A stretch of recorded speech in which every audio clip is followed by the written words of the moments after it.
Now I know most of these teams are pretty perfect as they are, and they have all the correct balance and so on to be a functioning shinobi squad. But let's have some fun with this and try and improve each member of the Konoha 12 where we can. Starting with Team 7, Team Kakashi.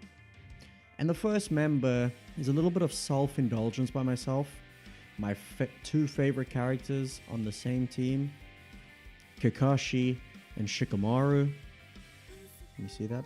Yeah, you can. Shikamaru is obviously a genius, but he is lazy. And Kakashi's cool and laid-back style of teaching is something that he would respond really well to. Kakashi wouldn't necessarily nag him, but he would challenge him to grow his leadership and strategic skills. They're both quiet thinkers who prefer to work smarter and not harder, and Kakashi would slowly push him into stepping up without ever overwhelming him, basically giving him space, kind of like Asuma did, but even better because they are two of the smartest people that are going to be discussed today out of all the Konoha 12 and the senseis. The second member of Team 7 is Shino. Shino is quiet, smart, and kind of weird in a good way. And Kakashi tends to appreciate people who don't show off and just get the job done, which is kind of exactly what Shino is. He'd also teach Shino to become even better at tracking and be really good in stealth missions, kind of like he had to be when he was in the Anbu. And he'd do all that while letting Shino stay out of the spotlight and grow at his own pace, which is something he'd prefer to do. So yeah, I think that's a good matchup. And the third and final member of Team 7 is Hinata Hyuga. Hinata needs someone calm and encouraging, and hopefully Kakashi would do that for her. I know he didn't do that for Sakura, but this time he wouldn't have Naruto and Sasuke stealing all the attention away from the third member of the team, in this case Hinata. He wouldn't pressure her, but he would help her build her confidence bit by bit. Hinata tends to feel burdened with her responsibility of being the Hyuga princess, and on that same level Kakashi knows the feeling of being burdened by his own dojutsu. I think that would create a sort of soft spot for Kakashi, and he'd take Hinata under his wing and be somewhat protective of her. So I think that's a good matchup. The next team, Team 9, Team Guy. And the first member is Rock Lee. I literally could not separate these two. Nobody else is getting any form of achievement out of Lee except for Guy. So that's the one cop-out answer. Sorry. The next two picks for Team Guy, I think they'd benefit a lot purely because Guy would train them so physically intensely. And the first one being Choji. As we know, Choji sometimes struggles with confidence, and Guy's high energy encouragement would hopefully lift him up. On top of that, Guy turning Choji into some sort of endurance and strength freak with his high intensity training is super scary to think about. Plus, imagine Choji's partial expansion or his butterfly mode combined with a few of the 8 gates being opened. Mental. The third and final member of Team Guy is Kiba. I know it makes sense to put Kiba with Kakashi because of the whole dog connection, but I honestly think Kakashi would hate Kiba. Like I said with Shino, Kakashi doesn't do well with arrogance, and Kiba's literally the embodiment of that. He barely managed to put up with Naruto, and Kiba's that on a whole nother level because he can't back it up. On to Guy. Kiba's fiery and competitive nature would click so well with Guy's training and his way of doing things. He probably wouldn't be able to compete with Lee and Guy, but just trying to get to their level would make him so much stronger during training and workouts. Fang over Fang with Kiba and Akamaru in peak physical condition is so much more threatening than the form that we know. Like, imagine that.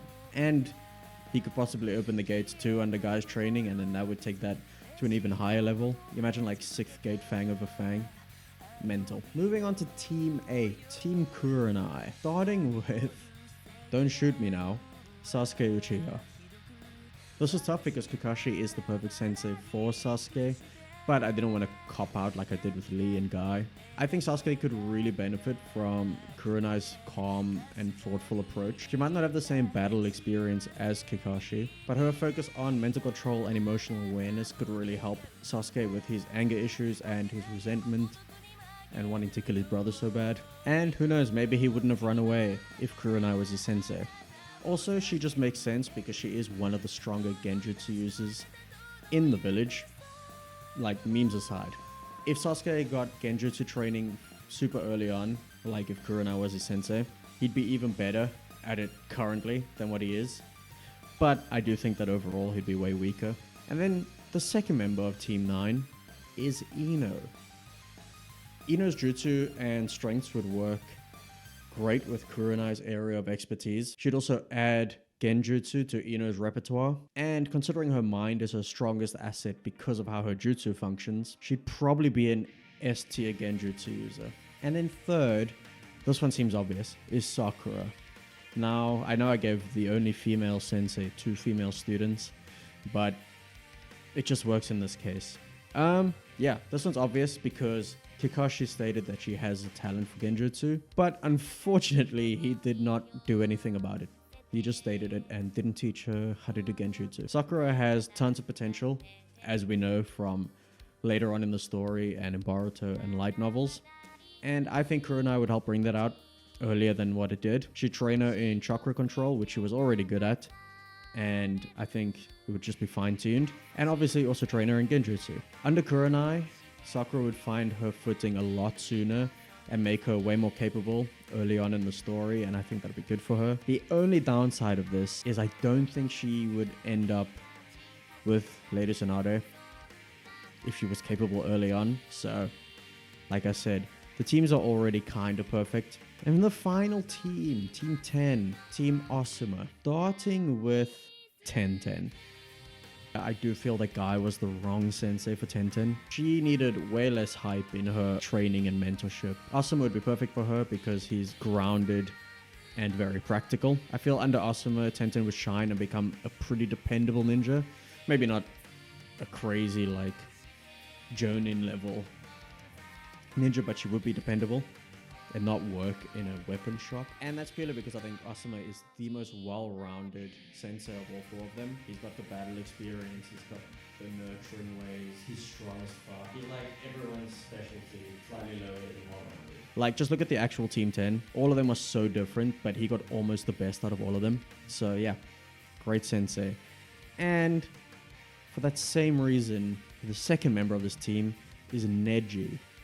Asuma's relaxed but wise personality would challenge Neji's hard-headedness and super closed-off worldview. He would obviously respect and nurture Neji's talent, like Guy, but most importantly, I think he would open Neji's mind up to things like better teamwork, better open-mindedness, and as a result, Neji would still be as strong a fighter as he was, but he would also be a better leader and a better person because of Asuma's guidance, which is ultimately what he needed in the actual story. You know the scenes we always see of Asuma and Shikamaru playing shogi? Neji would thrive with that kind of relationship with the sensei. So yeah.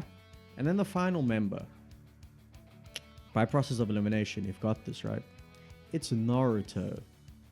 We got teased with this actual relationship in the show, and I'm taking it and I'm running with it. Naruto needs a sensei who can calm him down, but at the same time also take him seriously. I'm not saying Kakashi didn't do that. I do think Kakashi was a pretty good sensei for Naruto. Asuma would do both of those things. Calm him down and take him seriously. He would guide Naruto's energy into real skills like patience and battle strategy, which Naruto is good at and did figure out by himself, but I think he'd do it in a more grounded and natural way than what Naruto had to do and discover by himself. And as an added bonus, Naruto would be mentored by the son of someone who he wants to be like, the 3rd Hokage. So yeah, I think that'd be sick for Naruto. Thanks for watching. Please like the video, please do subscribe, and I'll see you next week.